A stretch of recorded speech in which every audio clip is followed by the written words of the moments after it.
Episode 6 begins at the very spot where the previous episode had ended, on the streets of London, where the MI5 convoy transporting River Cartwright was attacked. Following the sudden incident, police and MI5 personnel rush to the place and find 4 Dogs Tactical Unit officers dead.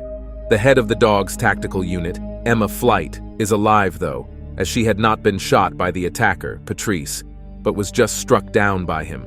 Emma recovered from the shock and the impact of her injuries before getting in touch with the agent she had been reporting to all this while, Diana Taverner. It is Diana who calls her rather, as she wants updates about the convoy, for it had suddenly gone off-grid. Emma tells Diana about the attack, also revealing that she had identified the attacker to have been the young man seen in the photograph she had earlier sent to Giti Rahman and Claude Whelan. Diana now naturally wants to know where Emma got the photograph from, since it was of all the terrorists who had been committing crimes using the MI5 cold bodies, and so was supposed to be a well-kept secret. When Emma states that it had been brought back from France by River, Diana asks to speak with the young man, still without any idea that he has been kidnapped. Emma Flight reveals that Intel and the MI5 second desk simply tell her to find a medic and get herself treated before ending the call. Although Diana Taverner tries to play it cool with Emma, she is actually quite concerned about the situation and talks about it to the first desk, Claude Whelan. She tells him how another of the cold bodies has appeared and taken River hostage, and Whelan is visibly even more worried about how things have panned out. As the current director of MI5, Whelan is more fearful of the consequences that he will surely have to face when the public and other important figures in administration and government find out about a terrorist cell making use of false identities created by MI5 to commit heinous crimes. Just like Frank Harkness, Claude Whelan also wants to erase all connections between the terrorist attacks and the intelligence agency, and so he is unwilling to take any further risks. While Diana Taverner orders her team to find and kill the terrorist and arrest River for questioning, Whelan overrules the order, making use of his professional superiority, and states that both Patrice and River are to be considered targets, and both must be killed. Diana tries her best to argue that River might be innocent, but Whelan is ready to sacrifice the life of one innocent agent to protect the city from further terrorist attacks and administrative scandals. Thus, the MI5 First Desk's order stands to find the fugitive men and kill both of them. When Frank Harkness orders his son Patrice to go fetch River Cartwright, it is obvious that he wants to have one final confrontation with the Slough House agent, especially since River is also his biological son. While inside the trunk of a car being driven by Patrice, River tries to set up a spare phone that he always keeps with him and can slide Catherine's mobile SIM into it as well. But before he can place any calls or type any message for help, the car stops and Patrice pulls him out. They walk through a crowded area in front of some shopping arcade, with Patrice secretly keeping his gun pointed at River. They finally arrive at a restaurant, where Frank has been waiting for them at a table, and he has River join him. Meanwhile, Patrice goes away to sort out some other matters, leaving the father and son alone. River reveals that although his mother, Isabel, always told him that his biological father had left her when she was pregnant and then died after he was born, he had already figured out the real truth. As confirmed in episode 5, Isabel had run away from her home and country to live with Frank Harkness at his Les Arbres mansion in Lavande, France. She then got pregnant with him, but had to leave the place without ever wanting to, because her father, the erstwhile MI5 director, David Cartwright, had sent his bodyguard Sam Chapman to go fetch her. When asked by River, Frank admits that Isabel did genuinely love him, although he'd never had such strong feelings for her. To him, the woman was just a strategic pawn whom he could use to get money, weapons, and most importantly, fake identities. This is why he targeted Isabel, because she was the daughter of the MI5 director, and when David wanted to take her back, he took advantage of both of them and got his hands on the cold body fake identities. Frank was already raising his sons to become terrorists at this time, and with the MI5 cold bodies, he finally fulfilled his dream of creating an assassination squad that would take on private contracts and missions to earn money without the risk of getting caught. His business was booming, and he was involved in several terrorist attacks and murders in England as well as overseas, But it all went wrong with the West Acres bombing. As shown earlier, Frank was hired by a client to kill someone very specific at the parking lot of the West Acres shopping center, and he appointed one of his sons, also a terrorist in his squad, Eve, to commit the crime. However, Eve was already going through psychological troubles, which had been pushing him towards extremist beliefs, and he made use of the chance to simply drive a bomb-rigged car into West Acres, killing way more people than he was ordered to. Eve had also uploaded a video explaining his crime as a direct attack against the West, their culture, and their way of life. River now states that Eve's attack and uprising was not really against the West, but rather against his manipulative and psychopathic father, who had raised him to be a terrorist. But despite all these attempts at trying to instigate Frank Harkness into making some mistake, the man remains as calm and resolute as always, with him still putting forward his demands.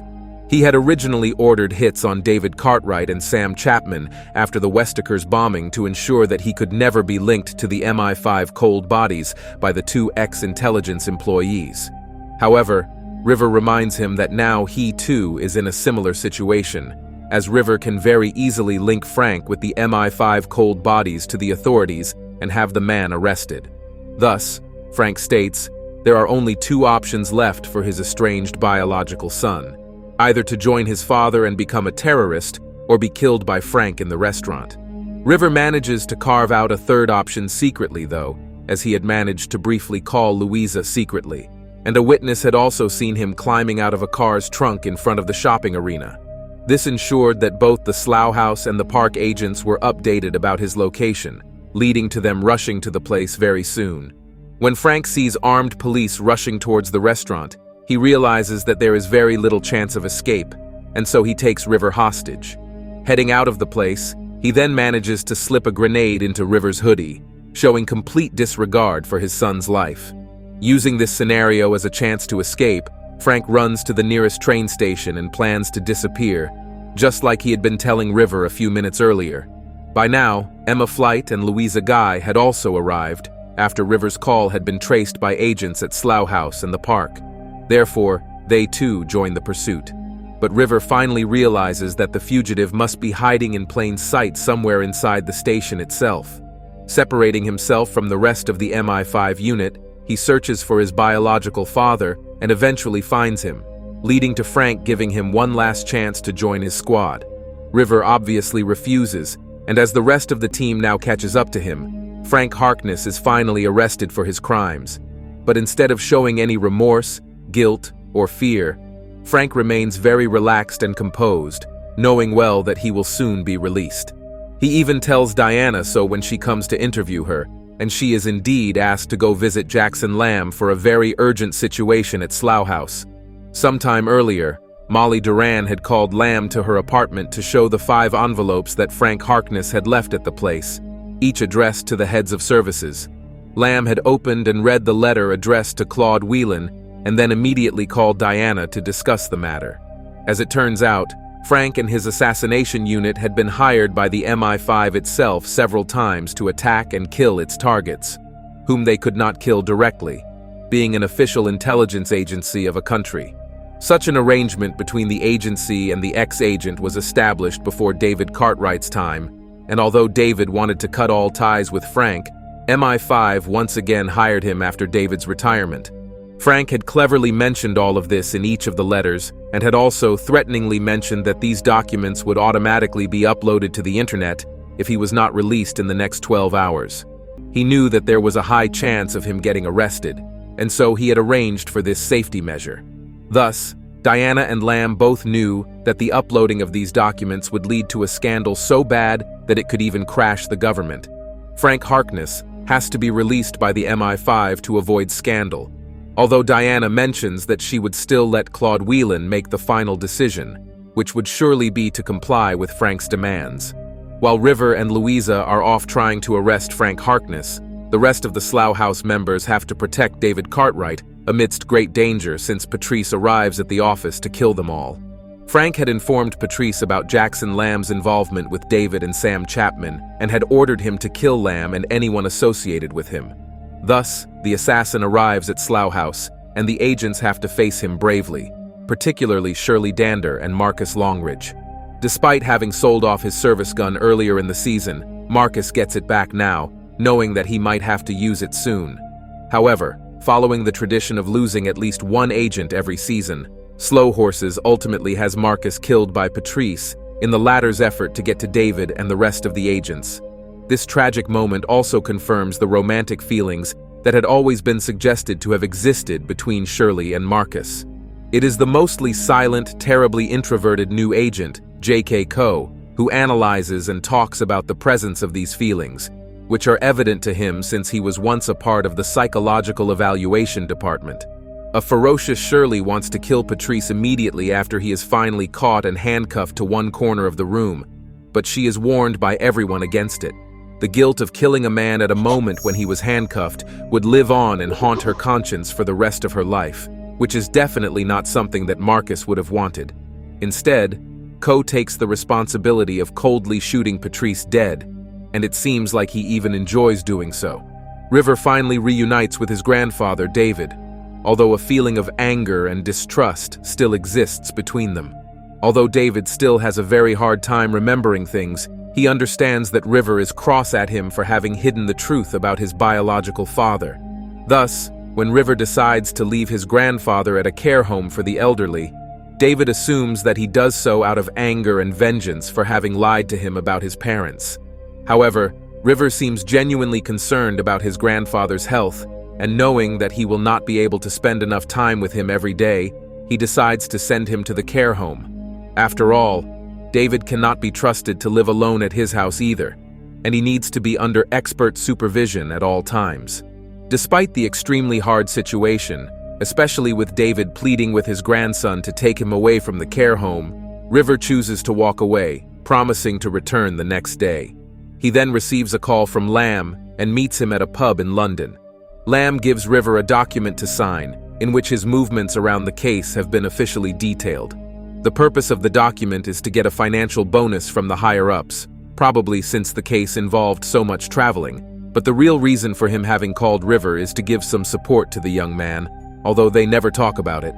By now, River Cartwright has become very used to the indirect and twisted manners of Jackson Lamb, and he has learned to seek comfort from him in whatever unusual way possible. Like always, Slow Horses also gives us a short teaser for Season 5 being adapted from Mick Herron's 6th title in his novel series, London Rules. Based on the teaser, the main conflict will seemingly be about a masked gunman and probably his team, whose main agenda, at least according to Emma Flight, is to create disruption. The head of the Dog's tactical unit believes that the shooter is on a very planned destabilization strategy, beginning with compromising an MI5 agent, attacking and disrupting villages and transportation, taking control of the media narrative, and then assassinating a populist leader. While Emma Flight is seen talking about these steps, the accompanying visuals suggest that the gunmen have already committed these acts, possibly in their plan to destabilize the country and the government. For a change, Diana Taverner is seen supporting Jackson Lamb from the very beginning, stating that Lamb's experience throughout his long career should guide MI5's next steps, although Claude Whelan does not seem to agree. J.K. Coe will continue to be a Slough House member, and he will play a much more active role in the team, while River is seen kissing a surprised Louisa, meaning that there might be a new romantic relationship, or simply just embarrassment and awkwardness for the protagonist. By now, we can surely expect Slow Horses Season 5 to be another thrilling watch in its own unique way, and the series should woo more viewers when it finally releases in the future.